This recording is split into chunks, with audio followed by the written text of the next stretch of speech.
Jump on video real quick. I had a couple questions in reference to my hair, in reference to my braid locks. So I decided to jump on because it's easier for me to make a quick video and talk about it rather than to respond via email or text. And I think I can explain it better on video.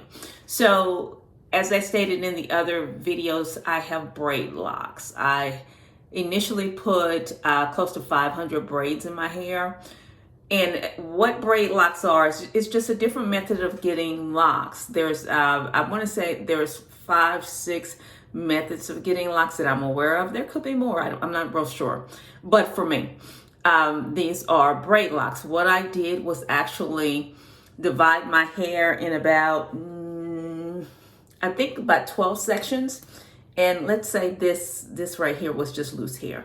So ultimately, I just took the hair and braided it and left it. And I ended up doing that around my whole head, which gave me about 500 really tiny locks. I'll insert a picture of what my hair looked like right after I braided it up. It was pretty bad. I actually thought, even though it looked really thin, I thought I looked okay. Looking back on it now, it looked pretty thin. But I think the reality is I kept pulling my hair back in a puff or a ponytail or a bun. And I think I ultimately was breaking some of my strands off and didn't realize it at the time. But again, like I said, I'm a loose natural, lazy loose natural. So I'll just, jump in the shower, pull my hair back in a ponytail or a bun, and I'll be on my way. That's ultimately how I end up or deciding to get locks. But there are certain, again, there's multiple ways of getting locks. You can braid, you can put braids in your hair and just leave it alone and allow it to lock. You can do 2-strand twist. You can do interlocking, where you take like a crochet needle and kind of pull a hair back and forth to lock it.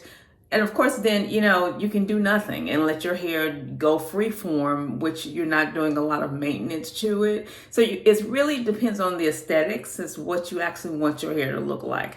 I wanted my hair to look somewhat like Sister Locs, but I didn't want to pay the Sister Locs price to get them, even though I love Sister Locs. And the price is well worth someone else doing your hair. I'm going to just tell you right now. But I'm a DIYer. So I decided, when I figured out that braids could also turn into locks, I kind of decided to do that. So in reference to braid locks, like I said, I braided my hair and got like 500 braids on my hair. And then I just let them go and allowed them to lock. And what happens when your hair locks, and this is the part I guess that people are kind of confused about, is just like you have a 2-strand twist in the hair ultimately locks, the same thing can happen to a braid. The hair will lock. The reason I chose braid locks as opposed to 2-strand twist is I wanted to retain a little length. What I saw from doing some research on 2-strand twists is sometimes they shrink up, and I wanted to retain some length if I could in reference to my hair when I first locked it up. So that's why I decided on braid locks. In reference to braid locks, I will say don't braid too tightly. If you decide you want to do braid locks, don't do it too tightly, because the actual braid pattern will last a really, really long time if you do it too tightly. So I did mine for the most part very, very loose or relatively loose. And there were a couple of braids that I did way too tight, and I ultimately had to come back maybe a year later and untwist or unravel the parts that were too tight and re-braid them in a loose pattern. So I have no braid pattern on my hair. I don't know if you can see that. Hopefully you can. I have no braid pattern. I lost my braid pattern pretty quickly. My hair is, hopefully you can see that. My hair is very fine. And my hair doesn't necessarily stay in the lock. It's frizzy. I actually love it. I think it gives me more volume. And I actually do a little work to make sure that it stays that way so I can keep some volume in my hair. But I just let my hair lock. I don't unbraid it and then re-braid it. these are locks like any other lock. So hopefully that will help. In reference to the maintenance of my hair, I do a retie once every 6 weeks, maybe a little bit longer depending upon how fast my hair grows. So my retie, I don't do a retwist. So and I don't really know how to do a retwist, but I'm gonna tell you what I've seen on YouTube. So it looks like when people do retwist, they kind of wrap that hair around the lock and then they kind of twist it like this and then hold it so that hair kind of stays together. For me, because I do work out almost daily, that wasn't going to work for me because the retwist, it looks like from what I've seen, kind of unravels relatively quickly. So I interlock my hair. So there's braids on the end. My hair initially started out with braids. Let's say it was this long, let's say. And maybe all this now is interlocking. Now it looks like you can't tell the difference now between the braids and the interlocking. I interlock with the 3-point rotation because I like the fullness of my hair. 4-point rotation gives it a more compressed look. 3-point rotation gives it more of a full look. And there are tons of videos on YouTube that talks about how to do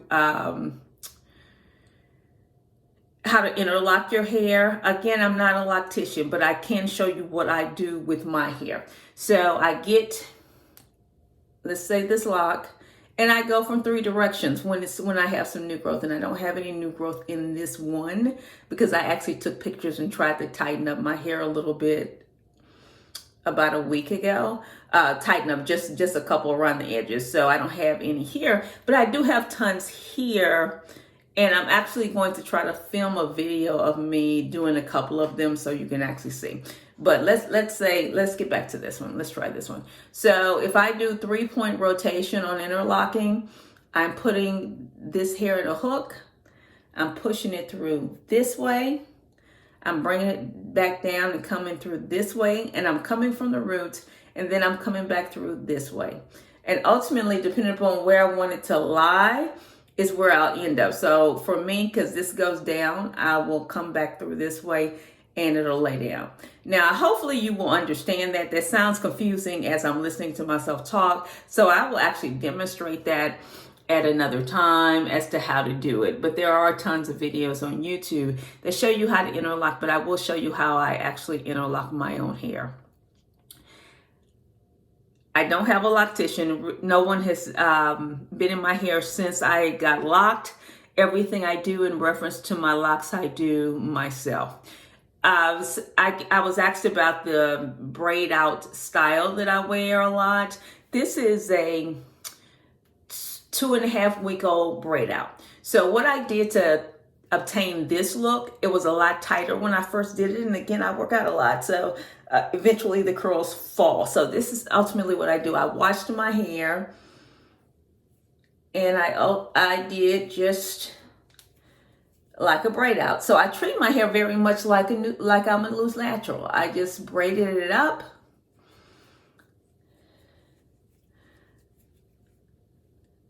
Like so.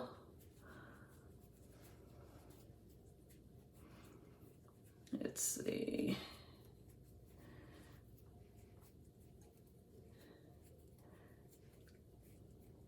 Okay, so I braided it up like so and just allowed it to dry. And I did that over my whole head. Now, when I do the small braid outs, I only put 6 locks in a braid. And when I do that, it's 40 plus locks. Again, I have 278 locks. So there's 40 plus locks on my head when I finish, and it is not a quick process. I will tell you, when I first started watching YouTube, it looks like they could finish everything in about 6 minutes because of the video. And I quickly figured out that they're not going that fast, but I didn't think it would take, kind of all day. When I started doing those videos, or when I started doing my hair in reference to those videos, it took me all day, which is what I just didn't hear a lot of people say on the YouTube video. So I'm going to tell you that me braiding up my hair, when I do those braid outs, it takes me an hour and a half just to braid it up. Then I let it dry. I sit under the hair dryer, let it dry overnight. Then I take it down and I'm good for 2 weeks, not doing anything to my hair. That's the plus. The negative is the hour and a half to braid it up. That is time consuming, and almost an hour to take it down. So that part is time consuming, so just be aware. But hopefully I've answered your questions. If you have any more, please let me know. It is so much easier for me to jump on here and answer questions and kind of respond to things. Hopefully I've answered all of your questions, but there are no stupid questions. I had to learn from, or I ultimately learned how to do my hair via YouTube. And if I could help somebody else and pass along what I've learned, I absolutely will. Thank you. Please like and subscribe.